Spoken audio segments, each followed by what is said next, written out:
Hello दोस्तों, आपका स्वागत है ट्रिपल सी से रिलेटेड एक और नए वीडियो में, जिसके अंदर आज हम डिस्कस करने वाले हैं ट्रिपल सी के एग्ज़ाम में पूछे जाने वाले एक्सेल और कैल्क से रिलेटेड बहुत ही इम्पोर्टेंट फॉर्मूले। और इन फॉर्मूलों में बच्चे हमेशा गलती करते हैं, तो हम इनको ध्यान से आज यहाँ पर समझने वाले हैं, सीखने वाले हैं। और दोस्तों, वीडियो को शुरू करने से पहले अगर आप चैनल में नए हैं या आपने चैनल को सब्सक्राइब नहीं किया है तो प्लीज़ चैनल को सब्सक्राइब कीजिए, वीडियो को लाइक कीजिए और अपने फ्रेंड्स में वीडियो को शेयर कीजिए। तो आइए दोस्तों, वीडियो को शुरू करते हैं। तो दोस्तों, आज की वीडियो का हमारा पहला फंक्शन है मॉड।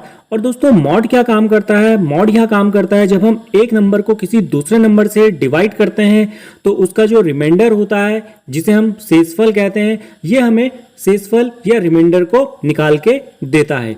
तो इसको समझाने से पहले मैं आपको दिखा देता हूं कि शेषफल या रिमाइंडर होता क्या है।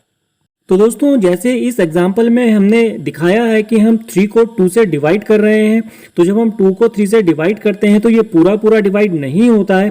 तो ये जो संख्या नीचे हमको मिल रही है, इसी को हम रिमाइंडर या शेषफल कहते हैं। तो मॉड फंक्शन का यही काम होता है कि वह किसी भी संख्या को जब हम किसी दूसरी संख्या से डिवाइड करते हैं तो जो उसका शेषफल या जो रिमाइंडर होता है, ये हमें उसको निकाल के देता है।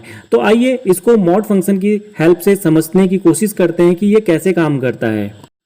तो दोस्तों, मॉड फंक्शन को यूज करने के लिए हम सबसे पहले फॉर्मूले को लिखते हैं इज इक्वल टू मॉड। और जैसे कि मैंने बताया है कि कोई भी एक्सेल या कैल्क का फॉर्मूला होता है वो इक्वल टू के साइन से स्टार्ट होता है, तो हमने यहाँ पर लगाया इज इक्वल टू मॉड। और ब्रैकेट के अंदर पहला जो पैरामीटर है या जो संख्या हम इसमें पास करते हैं वो नंबर होती है और दूसरी डिविजर होती है। यानी कि पहली संख्या वो संख्या होती है जिसको हमें डिवाइड करना होता है, और दूसरी वो संख्या होती है जिससे डिविजर वो संख्या होती है जिससे हमको डिवाइड करना होता है। तो पहले एग्जांपल में जैसे यहाँ पर दिया गया है इज इक्वल टू मॉड 3,2, तो यहाँ पर दोस्तों 3 को 2 से डिवाइड किया जा रहा है। और जब 3 को हम 2 से डिवाइड करते हैं तो हमारे पास जो शेषफल बचता है वह 1 बचता है। तो इसलिए यहाँ पर हमें इसका जो रिजल्ट है वो 1 मिला है।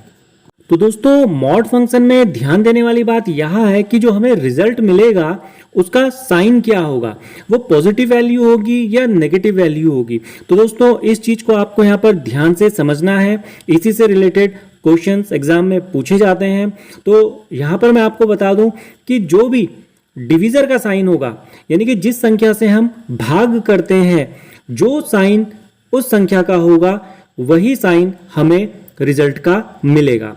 जैसे इस सेकंड एग्जाम्पल में दिया गया है इज इक्वल टू मॉड -3,2, तो यहां पर दोस्तों जो रिजल्ट मिलेगा वह 1 मिलेगा, क्योंकि यहां पर जिस संख्या से हमने भाग दिया है या डिवाइड किया है वो 2 है, जो कि एक पॉजिटिव वैल्यू है या पॉजिटिव नंबर है, इसलिए हमें रिजल्ट भी इसका क्या मिला है, पॉजिटिव मिला है। तो दोस्तों, यहाँ पर आप फोर्थ एग्जाम्पल को अगर ध्यान से देखें तो हमें दिया गया है इज इक्वल टू मॉड -3,-2। इसका मतलब यह है कि हम -3 को -2 से डिवाइड कर रहे हैं। तो दोस्तों, हम यहाँ पर बात कर रहे हैं एक्सेल या कैल्क की। तो एक्सेल या कैल्क में ऐसा नहीं होगा कि माइनस के साइन से माइनस का साइन आपका कट जाएगा। यहाँ पर जब हम इसको मॉड करेंगे या ये डिवाइड जब करेगा तो यहाँ पर जो साइन आएगा हमारे रिजल्ट का वह -1 आएगा। जैसे मैंने आपको बताया था कि जो भी डिविजर का साइन होगा या जिस संख्या से हम भाग करते हैं, जो भी साइन उस संख्या का होता है उसी संख्या का हमें रिजल्ट यहाँ पर मिलता है। इसलिए दोस्तों, यहाँ पर जो हमें रिजल्ट मिला है, जो शेषफल हमारा आया है वो 1 आया है और उसका जो साइन है वो -1 मिला है। तो दोस्तों, मॉड में अगला पॉइंट जो समझने के लिए है वह यह है कि जब हम किसी नंबर को 0 से डिवाइड करेंगे तो हमें उसका रिजल्ट क्या मिलेगा। तो दोस्तों, जब हम किसी नंबर को 0 से डिवाइड करेंगे तो मॉड में उसका जो हमें रिजल्ट मिलेगा वह यह साइन मिलेगा, यह लिखा हुआ आ जाएगा उसमें। तो आपको एग्जाम में ये ऑप्शन में दिया गया होगा, तो आपको इस वैल्यू को उसमें टिक करके आना होगा। तो दोस्तों, अब नए फंक्शन की ओर चलते हैं, देखते हैं हमारा नया फंक्शन क्या है। तो दोस्तों हमारा नेक्स्ट फंक्शन है काउंट। और दोस्तों हम काउंट के साथ यहाँ पर काउंटा को और काउंट ब्लैंक को भी डिस्कस करेंगे, क्योंकि ये तीनों के तीनों एक दूसरे से रिलेटेड हैं। तो आइए हम डायरेक्ट इसको एक एग्जाम्पल के थ्रू समझने की कोशिश करते हैं कि काउंट, काउंटा और काउंट ब्लैंक में क्या डिफरेंस है। तो आइए एक्सेल की सीट की ओर चलते हैं और इससे हम इसको समझने की कोशिश करते हैं। तो दोस्तों अगर आपको वीडियो पसंद आ रहा है तो आप वीडियो को लाइक कीजिए, वीडियो को शेयर कीजिए, और अगर आपने अभी तक चैनल को सब्सक्राइब नहीं किया है तो प्लीज चैनल को सब्सक्राइब कीजिए। आपके चैनल को सब्सक्राइब करने से, वीडियो को लाइक करने से, शेयर करने से हम लोग मोटिवेट होते हैं। तो दोस्तों काउंट फंक्शन की ओर चलते हैं।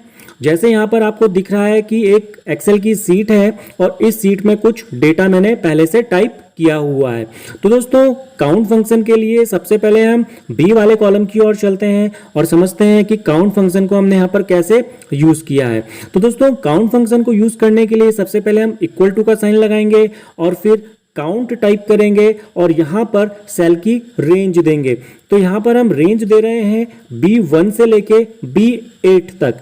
तो दोस्तों यहाँ पर अब ये काउंट फंक्शन क्या काम कर रहा है। तो दोस्तों यहाँ पर ये काउंट फंक्शन यह चेक कर रहा है कि जो मैंने रेंज यहाँ पर सिलेक्ट की है B1 से लेके B8 तक, तो कितने सेल्स ऐसे हैं जिनमें नंबर है। तो ये उन सेल्स को काउंट करता है जिनमें नंबर टाइप किए हुए होते हैं या नंबर होते हैं। तो दोस्तों यहाँ पर नंबर ऑफ सेल्स 8 हैं जिनमें हमने नंबर को टाइप किया हुआ है।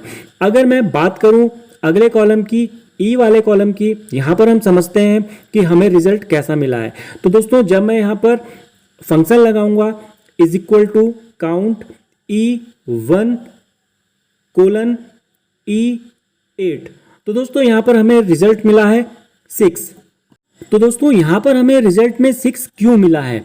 तो जैसे मैंने बताया कि काउंट फंक्शन दिए गए रेंज में उन सेल्स को देखता है जिनमें नंबर टाइप किए हुए होते हैं। तो दोस्तों यहाँ पर जैसे हम देख रहे हैं कि E4 ब्लैंक है और E6 भी ब्लैंक है। तो यहाँ पर 8 सेल्स में से 2 सेल ऐसे हैं जिनमें कुछ भी टाइप नहीं किया हुआ है, वह ब्लैंक हैं। तो इसलिए दोस्तों यहाँ पर हमें रिजल्ट मिला है 6।